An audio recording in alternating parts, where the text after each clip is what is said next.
Heroine Samantha 'ఏం మాయ చేసావే' సినిమాతో నటిగా వెండితెరకు పరిచయమైన శామ్ అతి తక్కువ టైంలోనే స్టార్డమ్ అందుకుంది. కంటెంట్ ప్రాధాన్యత, బలమైన పాత్రలను ఎంచుకుని నటనకు ప్రశంసలు తీసుకుంది. కెరీర్ మంచి ఫామ్లో ఉన్న సమయంలోనే పర్సనల్ విషయాలు, హెల్త్ ఇష్యూస్ ఆమె జీవితాన్ని కుదిపేశాయి. ప్రేమ, పెళ్లి, విడాకులతో సమంత స్ట్రెస్కి గురైంది. ఆ వెంటనే భయంకరమైన మయోసైటిస్ సమస్యతో పోరాడుతున్నట్లు ప్రకటించింది. చాలా కాలంగా సమంత ఆటో ఇమ్యూనిటీ ట్రీట్మెంట్ తీసుకుంటుంది.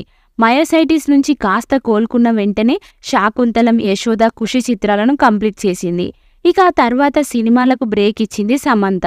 కొన్నాళ్లుగా మూవీ ఈవెంట్స్కి దూరంగా ఉన్న శామ్ ఇప్పుడిప్పుడే తిరిగి యాక్టివ్ అయింది. కొద్ది రోజులుగా సిటాడెల్ ప్రమోషన్స్లో పాల్గొంటోంది. అయితే చాలా కాలం తర్వాత శామ్ ఫ్యాన్స్ మీట్ పెట్టింది. పలువురు అభిమానులను నేరుగా కలిసింది. తనను కలిసేందుకు వచ్చిన ఫ్యాన్స్తో కాసేపు ముచ్చటించింది. అలాగే వారందరితో కలిసి ఫొటోస్ దిగింది. చాలామంది ఫ్యాన్స్ సమంత కోసం అనేక గిఫ్ట్స్ తీసుకొచ్చారు. ఆ తర్వాత వారితో కలిసి కేక్ కట్ చేసి సందడి చేసింది. అయితే చాలా కాలం తర్వాత సమంతను చూసిన అభిమానులు ఎమోషనల్ అయ్యారు. ఇక వారి ప్రేమను చూసి సమంత సైతం ఎమోషనల్ అయింది. ప్రజెంట్ సమంత ఫ్యాన్ మీట్ ఫోటోలు సోషల్ మీడియాలో వైరల్ అవుతున్నాయి. సమంతను కలిసిన అభిమానులు తమ సంతోషం వ్యక్తం చేస్తూ ఆమెతో దిగిన ఫోటోలు షేర్ చేస్తున్నారు.